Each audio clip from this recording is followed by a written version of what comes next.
Bom dia, irmãos. Graça e paz a todos. Estamos aqui para mais uma lição, a nossa quarta lição do segundo trimestre. Nós vamos estar orando, pedindo a orientação de Deus, que Ele possa estar conosco no decorrer desse tempo que nós vamos passar aqui juntos, tá bom? Vamos estar orando? Pai amado, eu te dou graça, Senhor Deus, pela semana que o Senhor nos deu. Te dou graça pelo teu amor, pelo teu cuidado, pela tua fidelidade, Pai. Em nome de Jesus, que o Senhor esteja abençoando cada um de nós. Fala conosco, Senhor Deus, através do que nós vamos explanar nessa manhã. Senhor Jesus, cuida da gente, nos dê um domingo na tua presença, Pai. Peço que o Senhor esteja colocando, Senhor Deus, o teu entendimento na nossa mente, no nosso coração, para que não sejamos só ouvintes, mas principalmente participantes, Senhor Deus, de tudo que o Senhor tem nos ensinado. Continue conosco, Senhor Deus, cuida da gente, nos abençoe, é que eu te peço em nome de Jesus, amém. Bom, a nossa lição, ela vai falar sobre os milagres de Jesus, E o título dela é Os Sinais Operados por Jesus. Nosso texto bíblico é de 8 e 9 de Mateus, e o texto áureo é Mateus 8, 26 e 27, que a gente vai estar lendo agora, que diz o seguinte: Perguntou-lhes então Jesus: Por que sois tímidos, homens de pouca fé? E levantou-se, repreendeu o vento e o mar, e se fez grande bonança. E maravilharam-se os homens, dizendo: Quem é este que até o vento e o mar lhe obedecem? A gente sabe que isso aqui foi quando Jesus estava no barco, e ele acalmou a tempestade, Houve um desespero da parte dos discípulos que estavam no barco, E Jesus estava dormindo lá, quietinho, e eles foram lá e chamou ele repreendeu o vento, E é interessante a gente lembrar que Jesus, ele faz milagres mediante a nossa fé. Sem fé, não tem como Jesus operar milagre para nós, Na nossa vida, a gente vê isso nas lições, nos milagres que ele fez, Não tem como. A fé, ela é o combustível que nos ajuda nessa caminhada com o Senhor. Sem fé não tem como a gente conseguir nada da parte de Deus, nem sossego, nem a certeza de que as nossas orações são ouvidas. Então a gente precisa de fé para nos conduzir, E a gente vê que todos os homens aqui que precisaram do Senhor e tiveram fé, o Senhor Jesus os atendeu até mesmo à distância, Então Jesus, ele não tem limite, mas a gente tem que ter fé para acreditar e para confiar nele. E a fé ela direciona muitas áreas da nossa vida. Por exemplo, se a gente vai procurar um trabalho e a gente não faz a nossa parte, a gente não se predispõe, não tem aquela confiança, dificilmente a gente consegue. E outras áreas da nossa vida também, que se você não tiver confiança, se você não tiver essa disponibilidade de acreditar que vai dar certo, não dá, Não é um amuleto, não é isso que eu estou dizendo, mas a gente precisa acreditar no que a gente está fazendo para que as coisas elas colaborem para que tudo dê certo, E aqui no capítulo 2, a gente vê 10 milagres realizados com toda a autoridade do Rei Jesus. Uma narrativa clara dos acontecimentos para autenticar toda a sua autoridade. A gente vê que o 8, 9, 9, 6, 9 e 8, Além disso, enfatiza o valor da fé para que os milagres sejam concretizados. A gente vê isso em 8, 9, aliás, 9, 10, que a gente vai estar lendo. 8, 10 diz o seguinte: E ouvindo, admirou-se Jesus e disse aos que seguiam: Em verdade vos afirmo que nem em todo Israel foi achei tamanha fé como essa, Aqui vai estar falando sobre o criado do centurião.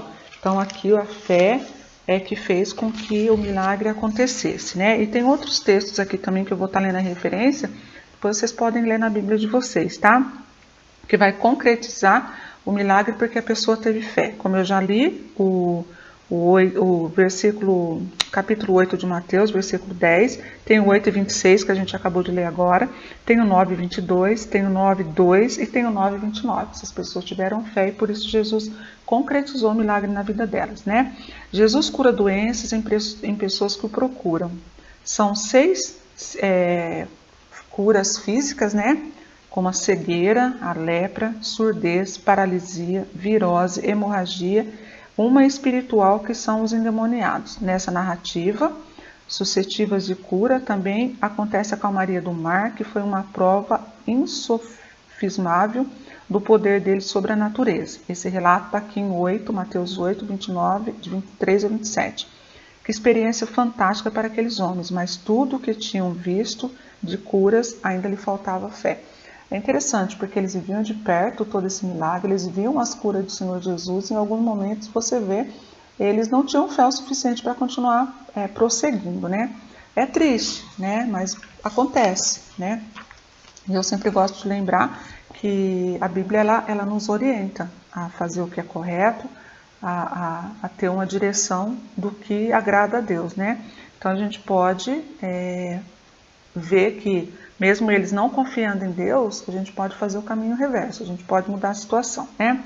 A manifestação de fé do poder de Deus acontece na vida de todo aquele que crê mediante a sua compaixão e misericórdia. Então, a gente crê, mas a gente está sob a orientação do nosso Deus. Então, mediante a fé do Senhor Jesus e pela misericórdia dele, é que as coisas acontecem. Então, o nosso papel é ter fé para que isso seja feito, né? Nos eventos da natureza, sobre os demônios e influências malignas, para curar enfermidades físicas e espirituais e sobre até a morte. Deus sempre manifesta o seu poder porque é um Deus de amor e de imensa bondade. Então a gente vê isso. Tem até um hino que fala sobre isso, né? Deus de amor e de imensa bondade. O Senhor Jesus manifesta o seu poder na vida de todo o que crê, que a gente vê lá em Mateus 8, de 1 a 3, né? Nessa narrativa inicia-se dois milagres extraordinários, que é a cura de um leproso e a cura do servo de centurião. As duas tornou-se significativos para a fé determinada do clamor da cura. O leproso se ajoelhou e clama ao Senhor Jesus dizendo: se quiseres, pode purificar-me. Então a gente vê assim, se quiser, né? Não é pelo fato da gente estar seguindo ao Senhor Jesus, da gente estar na igreja, da gente estar fazendo, desempenhando bem, né, a nossa função, que as coisas podem ser que dê tudo certo para nós. Às vezes não acontece isso, né? A gente está vendo a situação que nós estamos vivendo agora, né? Então não é porque nós fazemos o que o Senhor Jesus pede, né, que as coisas vão dar sempre certo. Até tem um versículo na nossa Bíblia que diz o seguinte, né? Pega a tua cruz e segue-me. Então, o fato da gente estar seguindo Jesus não é que a nossa vida vai virar mamão com açúcar, não. Muitas vezes a gente vai passar por algumas situações, né? E a gente tem que clamar para que a vontade de Deus prevaleça na nossa vida. Então, se Jesus quiser, se Deus quiser, Ele pode amenizar o nosso problema, a nossa situação. E é interessante que esse leproso, ele sabia disso. Ele falou, né? Se quiseres, pode me curar. Então, ele tinha fé para deixar a vida dele na mão de Jesus. Ele podia ter até apelado, né? Olha, eu estou aqui há muitos anos, né? Sofrido, eu sofro de indiferença, as pessoas não me respeitam. Ele podia ter feito uma explanação dos problemas que essa doença causava na vida dele, mas ele não fez isso, não. Ele simplesmente se colocou diante do Senhor e falou: se quiseres, né? Estou à sua disposição, faça na minha vida o que o Senhor quer fazer, né? E a fé aqui, ela é demonstrada e constituída de um certo conhecimento a respeito de Jesus e do poder que havia nele. Então, a gente vê aqui que a fé, ela tem que ser construída dia a dia. A gente tem que acreditar que o nosso Jesus, ele pode, né, fazer, ele pode mudar a nossa história, né? Se não for assim, se a gente não ter fé o suficiente para mudar, para deixar tudo na mão dele, a gente não vai ter uma vida que agrada a ele, né? A resposta e o gesto de Jesus não são nada convencionais, pois Jesus estende a mão sobre o leproso, algo reprovável diante da lei, e responde: quero, fique purificado. Então, assim, a gente vê uma demonstração de amor da parte do Senhor Jesus, de cuidado. Ele não está nem aí com os rótulos, se não podia, né, fazer as coisas, ele fazia. E a vontade de Deus aqui é determinante para a plena restauração daquele homem, né? Então, a vontade de Deus, ela prevaleceu, né, mais uma vez. É o que eu estou falando, a gente ficando debaixo da missão do Senhor, deixando a vontade dele prevalecer na nossa vida, não importa qual é a dificuldade, a gente tem que ter fé para ter certeza de que ele está conduzindo o nosso barco, que ele está conduzindo a nossa história, né? Jesus demonstra sua bondade e intenção de restaurar o homem e purificá-lo. O poder e a santidade que há em Jesus é expressivo e inimaginável. que ele toca o leproso e o purifica. Sem muito esforço energético, percebemos claramente que o leproso representa o homem pecador que precisa ser purificado por Jesus. Então ele está fazendo aqui uma analogia, né? Então esse homem somos eu, somos você, que precisa ser purificado por Jesus todos os dias, ou que precisamos do olhar carinhoso do Senhor, né? Para que a restauração seja feita, né? E o Filho de Deus, ele nos purifica de todo pecado. Então, a nossa vida ela tem que estar à disposição do Senhor sempre, para que o milagre aconteça. E eu entendo que o maior milagre que a gente tem da parte do Senhor é a salvação alcançada, né, através do sacrifício que ele fez na cruz no nosso lugar, né? E aí a gente vai ver aqui o segundo, que é o pedido do centurião para curar o seu servo, que demonstrou fé expressa e que causou a admiração em Jesus, que diz que não ter encontrado ninguém com tamanha fé. Foi o que a gente leu aqui em 8, Mateus 8, versículo 9, né? Desculpa, versículo 10, que o centurião, né, versículo 10, diz o seguinte, ó, vou até ler um versículo que eu acho interessante, né? Tendo Jesus entrado em Cafarnaum, apresentou-se um centurião implorando, Senhor, meu criado jaz de cama, paralítico e sofre horrivelmente. Disse Jesus, eu irei curá-lo. Mas o centurião respondeu, Senhor, não sou digno de que entreis em minha morada, em minha casa, mas apenas manda uma palavra e o meu servo será curado. Pois também sou homem sujeito à autoridade, tenho soldados a minhas ordens, e digo a este, vai, e ele vai, a outro, vem, e ele vem. E o meu servo faz isso, o que ele faz. Ouvindo isso, admirou-se Jesus e disse aos que seguiam, em verdade vos afirmo que nem em todo Israel achei fé como essa.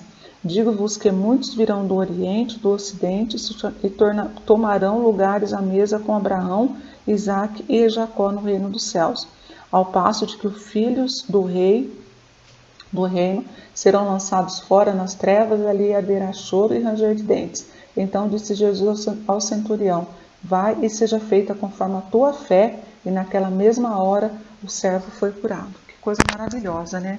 E é interessante Jesus reconhecer a fé desse homem, né? Então, ele não queria nem que Jesus entrasse na casa dele por conta da posição que ele ocupava, né? Mas ele tinha fé. E é interessante também aqui a gente ver que era um criado dele, né? A gente pode até falar, pô, né? Um homem influente foi pedir por um criado, né? E ele acreditou, ele teve fé, ele pediu, ele valorizava esse criado, ele pediu. E é isso que a gente tem que fazer. Pedir pelas pessoas que estão à nossa volta, pedir que Jesus faça um milagre na vida das pessoas que a gente ama, não importa, né, o que está acontecendo, é a gente ter fé para achar que a história vai mudar, se for da vontade de Deus, né? Mas o que cabe a nós é termos fé e pedir para que as transformações elas aconteçam, não só na nossa vida, como nas vidas das pessoas que estão aqui. Talvez esse centurião ele podia desprezar esse moço, mandar embora, deixar ele num canto lá e substituir as funções dele para um outro servo, mas não, ele clamou, ele pediu, ele intercedeu por esse servo, e isso é muito bom. E mais bonito ainda a gente vê que foi através da fé que ele teve, de saber que mesmo à distância Jesus podia curar esse rapaz, que fez com que o milagre acontecesse, né? O servo desse centurião fora alvo da compaixão do Senhor. A atitude desse estrangeiro demonstra a compaixão que Deus tem por nós. O clímax comprobatório da sua fé concentra-se em duas citações. A primeira, que a sua casa, por mais abastada que fosse, em se tratando de um oficial, não era digna de receber o Rei Jesus. A segunda é que o milagre teria êxito se Jesus apenas dissesse uma palavra. Diga-me apenas uma palavra, não havendo nenhuma sombra de dúvida de que para o centurião, que Jesus era o Filho de Deus, detentor de todo poder e autoridade, né? Então, são coisas que a gente tem que, como eu já falei, trazer para a nossa vida. A fé, independente da situação que a gente está vivendo, né? Aí aqui, de Mateus 8, 14 até 18, depois de 9, 36 a 38, Jesus manifesta o poder dele mediante a sua compaixão e misericórdia. Então, a gente vê que Jesus, né, Ele demonstrou, Jesus ele manifestou seu poder na vida de todo aquele que crê, primeiro, né? E agora ele manifesta pelo seu poder e misericórdia, né? A manifestação de Deus, do seu poder, acontece mediante a compaixão e misericórdia. E a gente vai ver o relato da sogra de Pedro, né? Que era uma senhora que estava doente, estava enferma. Aliás, ela estava com muita febre, como a Bíblia fala, né? E aí Jesus vai até a casa de Pedro, né? E lá ele cura. É interessante que Jesus não só curou a febre dela. A febre, ela é um sinal de que alguma coisa não está bem, né? Que tem alguma infecção, alguma coisa no nosso organismo não está legal. E deixa eu ler aqui. A sogra de Pedro estava acamada e com febre. A febre é uma reação do organismo, né? Para falar que tem alguma coisa errada, uma infecção, ou que alguma coisa não vai bem, né? A gente, quando está com febre, se você não toma o medicamento certo, você não consegue cessar a febre. Às vezes ela está tão alta que a gente tem que tomar um banho, né, morno, alguma coisa mais assim para ajudar a ceder, né? Jesus estende a mão para a sogra, Jesus estende a sua mão e opera a cura. Presume-se de que a cura não foi apenas baixando a temperatura. Então, a gente entendeu que a febre, ela podia ter sido acompanhada, ela podia ter acontecido porque a sogra de Pedro estava com a infecção. Jesus ele não só curou a febre, como ele também curou essa infecção dessa mulher, né? E a gente vê que logo em seguida ela já começou a servir a Jesus. É interessante a gente ver que Jesus ele não faz nada pela metade, né? Mesmo quando a gente tem dificuldade de pedir, ou mesmo quando a gente tem dificuldade de entender, a gente não consegue encontrar palavras para falar aquilo que a gente quer, Jesus ele consegue entender e ele faz a transformação na totalidade. Ele não faz nada pela metade. Então ele não só curou a febre da sogra de Pedro, como ele também curou a enfermidade dela, tá? Lá em 1 João 1, a gente lê que se confessarmos os nossos pecados, ele é fiel e justo para perdoar os pecados e purificar a gente de toda a injustiça. Então a gente tem que fazer o quê? Confessar os nossos pecados. Isso é uma orientação que a gente encontra em vários versículos da Bíblia, porque é necessário.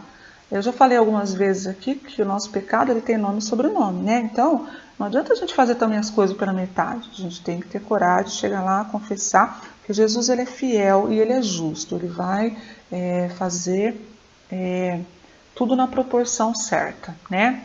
Deus ele não apenas perdoa pecado mediante a confissão, mas também ele purifica. Então a gente tem que confessar, ele vai perdoar, ele vai nos purificar. E a gente tem que entender o seguinte, né? A gente não pode ficar também testando a Deus todo tempo, pecando, né, gente? Vamos ser honestos, né? Errou, pediu perdão, conversou com Deus, vamos evitar, ou vamos nos esforçar para a gente não ficar decepcionando a Deus o tempo todo, né? A gente sabe que Deus é um Deus misericordioso, mas às vezes a gente fica testando a Deus, né? Cometendo sempre as mesmas coisas, falando sempre as mesmas, participando sempre das coisas que não agradam ao Senhor. A gente tem que ter a coragem também de fazer uma transformação naquilo que depende de nós. O que a gente pode fazer, Jesus não vai fazer por nós. Então, tem coisas que a gente pode mudar. De repente, um comportamento que não está agradando ao nosso Deus, um vocabulário, alguma coisa nesse sentido. A gente tem condições e tem sabedoria para fazer essas mudanças naquilo que depende da gente, né? E aquilo que não depende, a gente tem a fé, a gente tem a disposição de colocar diante do Senhor, porque Ele diz aqui que Ele é fiel e justo para perdoar os pecados, né, e nos purificar de toda a injustiça. Então, a gente tem que confiar nessa fidelidade do Senhor, tá bom? Aqui, ó, Deus não apenas Ele perdoa pecado mediante a confissão, mas também purifica. Isso Ele trata a infecção total, então Ele não faz nada pela metade, né? E a gente vê que a sogra de Pedro, os endemoniados, os demais enfermos foram alvo da misericórdia de Deus. Outra coisa, né? Também, como eu já falei, né? Pelo fato de a gente ficar pedindo, que de repente não está nos propósitos de Deus, Ele fornecer aquilo que a gente está pedindo para Ele, né? Então a gente tem que sempre estar com o coração leve para poder entender e aceitar aquilo que Deus tem para nós, tá? Não ficar achando que de muito pedir a gente vai ser atendido, porque a Bíblia fala que não é porque a gente vai ficar repetindo que Deus vai nos atender, mas é ter a sabedoria, né, a vida espiritual saudável para quando Deus fizer a gente entender, e se Ele não fizer também, a gente entender também e continuarmos à disposição do Senhor, né? A palavra misericórdia é a junção de duas palavras em latim. Miseritio, quer dizer compaixão, e cordium, coração. Assim, pode-se entender literalmente misericórdia como coração compadecido. Bonito isso, né? Achei interessante. O texto diz exatamente isso. Vendo a multidão, compadeceu-se dela, né? E nada do que recebemos de Deus é dado por mérito, mas por sua eterna misericórdia. Então a gente não é merecedor de nada, a gente sabe disso, né? Nós não somos merecedores de nada, é tudo pela misericórdia do Senhor, né? Pela misericórdia dele que a gente acorda de manhã, é pela misericórdia dele que nós somos conduzidos, é pela misericórdia dele que nós estamos vivos, né? Então a gente tem que saber valorizar esse ato de misericórdia e de amor da parte de Deus, né? Jesus compadece da multidão especificamente porque estava atribulada, abatida, como ovelha que não tem pastor, né? Da mesma forma deve ser a nossa percepção da sociedade nesse tempo. O olhar meramente humano nos faz enxergar a multidão de ódio, ressentimento, de vingança, perversidade o tempo todo. Então ele está falando assim que a gente tem que ter o mesmo olhar, né, de misericórdia para as pessoas que estão à nossa volta, porque a Bíblia também diz que o mundo jaz no maligno, né? E a gente tem visto ultimamente como é que o amor está se esfriando, como é que essa falta de fé está aumentando cada vez mais, né? E a gente tem que ter um olhar, mesmo com o olhar humano, né, que a gente não consegue ver além da curva como Deus vê, obviamente, né? A gente consegue enxergar que tem maldade, que existe ódio, ressentimento, vingança, perversidade. A gente está vendo o aumento da violência, né? O tempo todo. Mas se a gente olhar para Jesus, a gente vai ver. Mas se olharmos com o olhar de Jesus, vemos a maldade sim e outras perversidades também. Mas também a gente vê que o homem merece a compaixão de Deus. Então a gente vê que muitas vezes a gente acaba falando assim, fulano está nessa situação porque merece, né? Isso a gente fala com o olhar humano. Se a gente for olhar com o olhar de Cristo, a gente vai ver que ele precisa da misericórdia do Senhor. Entendeu? Então, por mais que o mundo esteja nessa situação de perversidade, sentimento ruim, de maldade, de ódio, de coisas que não agradam a Deus, a gente vê isso com os olhos humanos. E a gente às vezes fala assim, que vá, né, ladeira abaixo. Mas se a gente olhar com o olhar de Cristo, como Cristo olhava para aquelas pessoas onde ele operou o milagre, a gente vai ver que essas pessoas precisam da compaixão, elas precisam do olhar de Deus, né? E a gente precisa interceder por elas. Não é porque a gente está vendo essa maldade que a gente vai deixar de lado, a gente não vai orar. Nós estamos vivendo um período complicado, a pandemia, a gente tem que orar pelos nossos governantes. Tem feito coisas que muitas vezes não agradam, né? A gente fica... As decisões são tomadas de maneira, às vezes, até arbitrária, mas a gente tem que orar porque eles têm a sabedoria do Senhor. Não é brigar, não é xingar, não é rotular. É ter realmente misericórdia dessas pessoas e interceder por elas, né? A colheita é muito grande, mas são poucos os trabalhadores. Devemos olhar para Jesus como ele nos orientou. Rogai ao Senhor da colheita que mande mais trabalhadores. É outra coisa que a gente tem que fazer. Muitas vezes eu não tenho condições de evangelizar ou de falar para a pessoa para que as coisas mudem. Mas eu posso pedir para Deus, para que envie alguém. Isso é normal quando se trata de pessoas da nossa família. Às vezes a gente não consegue passar para algum membro da nossa família aquilo que a gente gostaria, né? Então a gente tem que pedir para que outras pessoas possam fazer isso por nós, né? Mas a gente tem que pedir para Deus, só que a gente não pode se contentar com a situação, né? Não são poucas as igrejas que promovem cultos que tratam temas sobre a necessidade de obreiros e é chamada ao ministério, enviando homens e mulheres para os seminários, né, e todos os anos. Então a gente vê aqui que nós estamos vivendo agora o período de missões mundiais, a gente tem visto muito depoimento, né? E realmente a gente tem que orar muito para que Deus possa levantar homens e mulheres para que façam esse trabalho.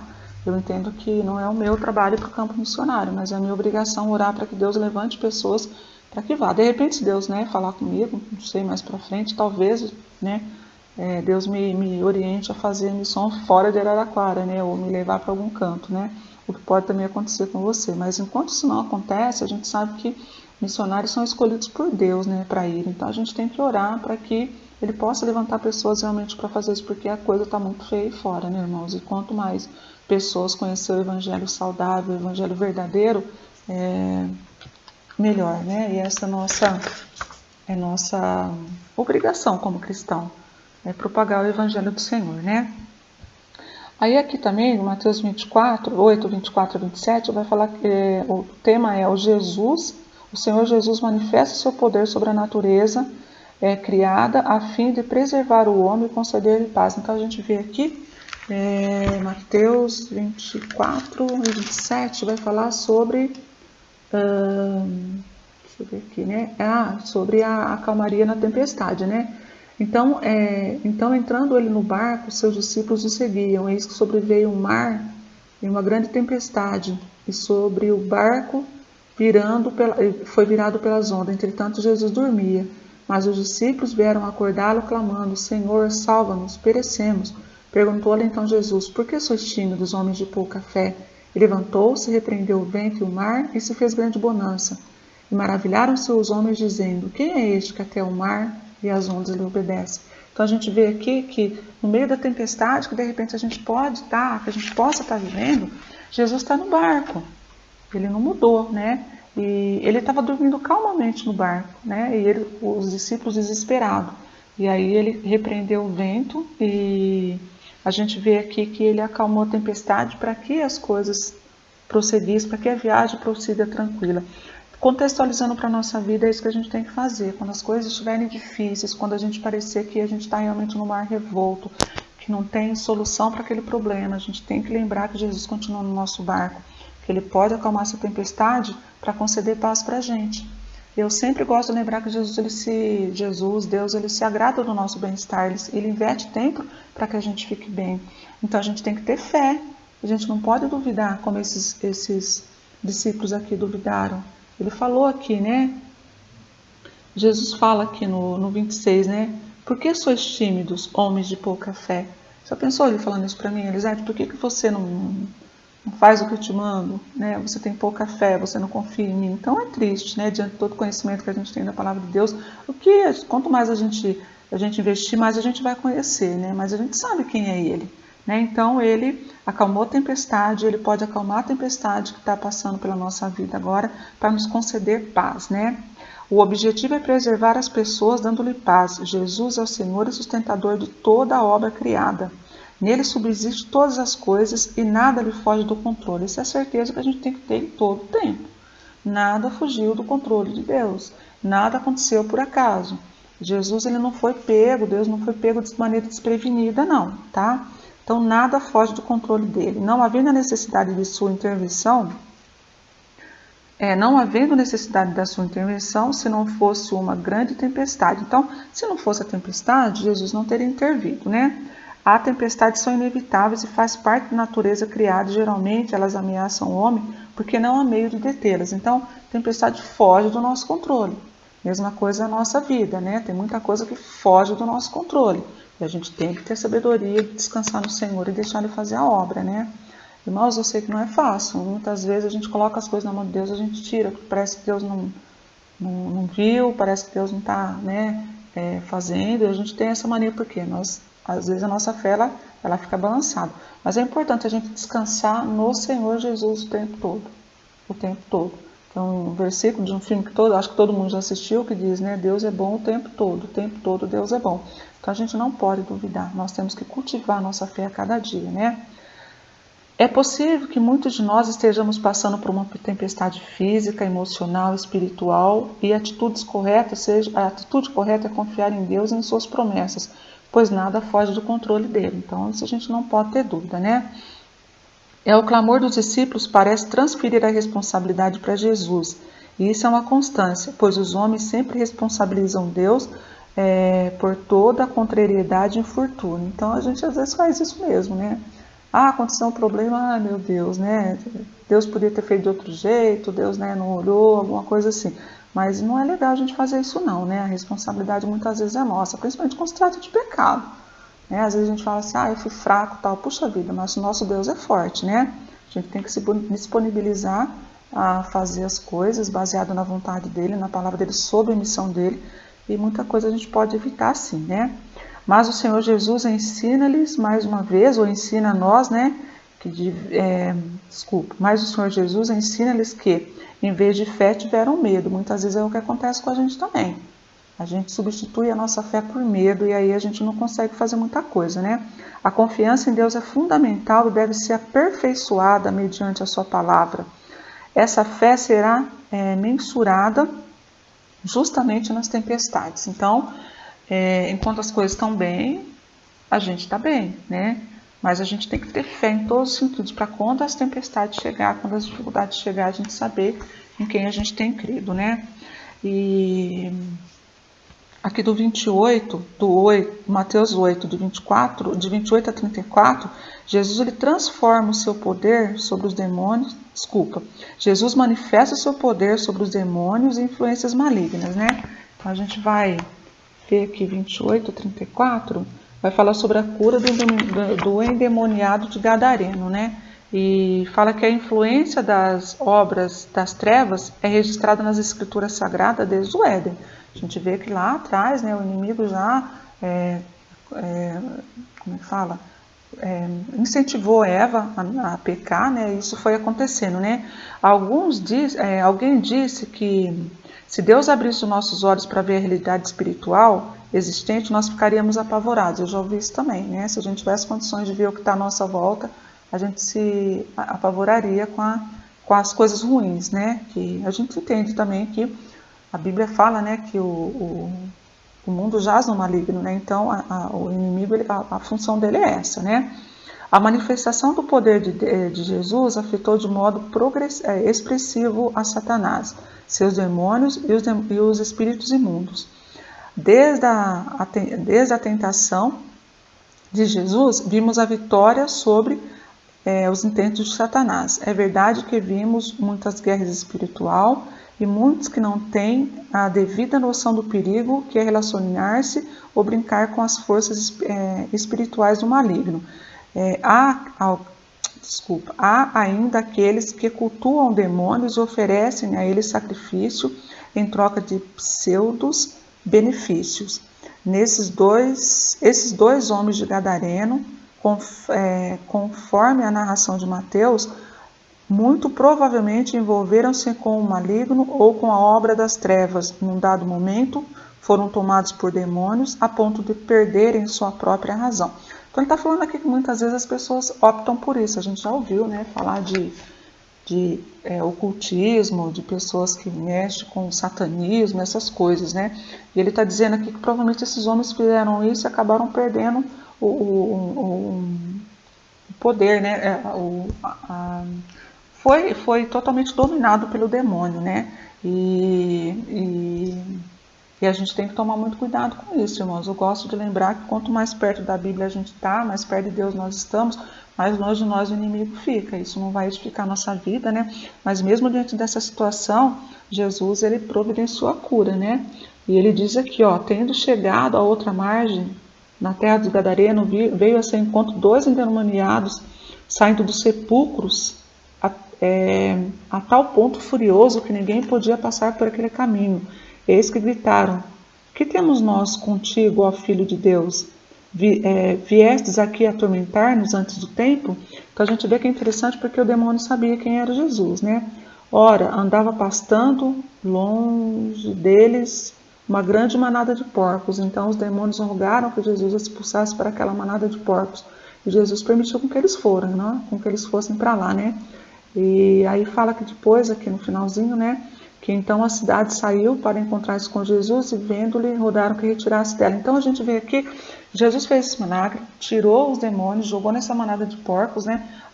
Fala que os porcos precipitaram-se no despenhadeiro, né? E é interessante porque parece não, né? O pessoal preferiu que Jesus saísse da cidade ao invés de ver o milagre que ele fez, né? Então houve digamos, um prejuízo do material, porque os porcos morreram, né, nesse precipício, aí o pessoal pediu para que Jesus se retirasse da cidade, né, mas Jesus, ele teve compaixão dessas pessoas, né, e ele manifesta o poder dele sobre a morte, sobre a cegueira espiritual, né, quando nós mesmos, ou alguém da nossa família, estamos ameaçados com risco de morte, e toda a jactância vai embora. Quando estamos a ponto de perder quem amamos, a nossa percepção cai por terra e, por vezes, até mesmo o nosso posicionamento dogmático. Não foi diferente com aquele chefe da sinagoga, né, que pediu pelo menino, que teve o seu posicionamento religioso, mas um dado momento sua filha enfermou-se a ponto de morrer.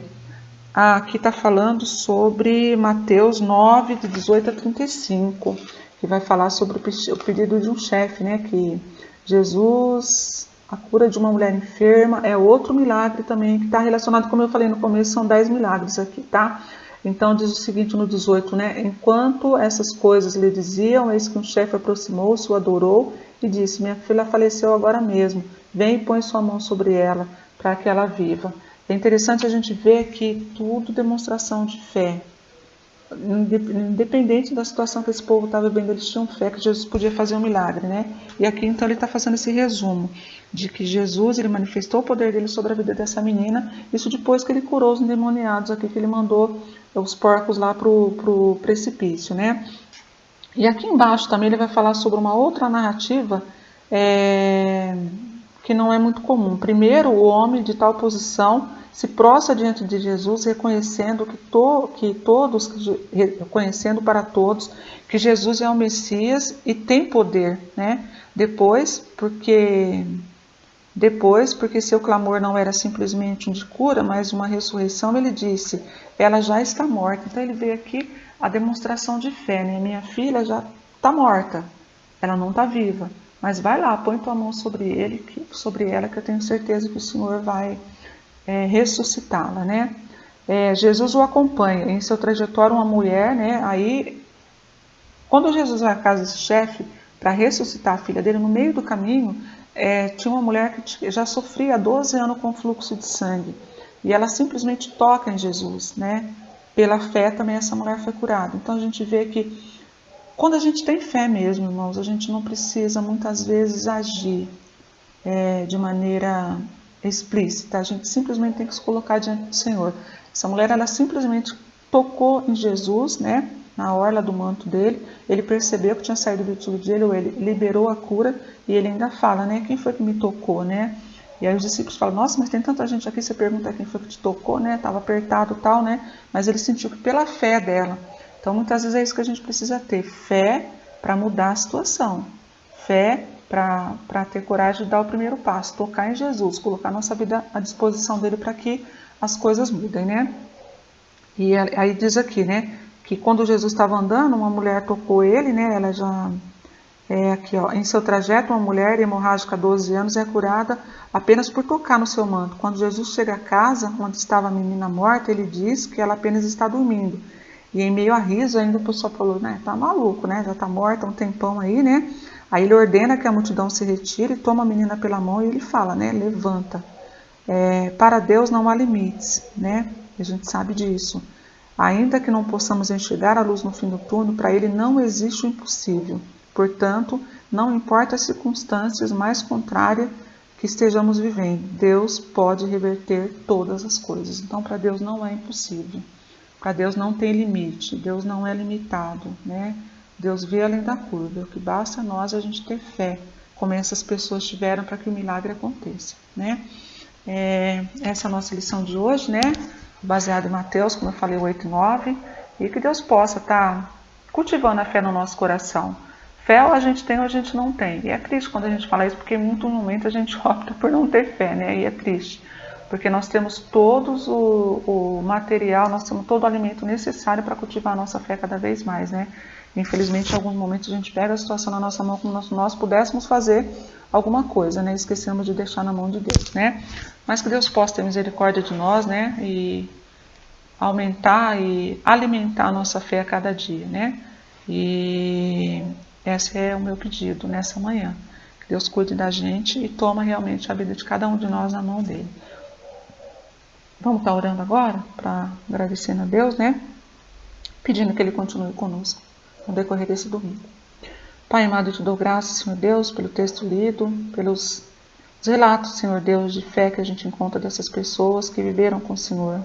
Muito obrigado, Pai Santo, porque elas vêm trazer para nós a certeza de que se nós tivermos fé, o Senhor faz o milagre em nossas vidas, Pai. Dependente da nossa situação, que o Senhor não permita com que nossa fé se perca, ou que ela seja diminuída. Pai, tenha misericórdia de nós, Senhor Jesus. Cuide da gente e aumenta a nossa fé. Obrigado por tudo que o Senhor tem feito em nossas vidas, Pai. Coloca diante do Senhor a nossa igreja, a vida do nosso pastor, o ministério, a vida de sua família. Que o Senhor continue abençoando a irmã Lúcia, seus filhos, Senhor Jesus, e dando sabedoria para que o pastor possa nos orientar segundo a tua orientação, Pai. Cuida da gente no decorrer desse domingo, abençoa nosso almoço, nos prepara para o culto mais à noite, Senhor Jesus. Cuida dessa igreja, Pai. Fique conosco, nos abençoe, perdoa os nossos pecados. É o que eu te peço, em nome de Jesus. Amém. Uma boa tarde a todos nós, que Deus nos abençoe e cuide da gente nessa semana que se inicia hoje. Até a próxima.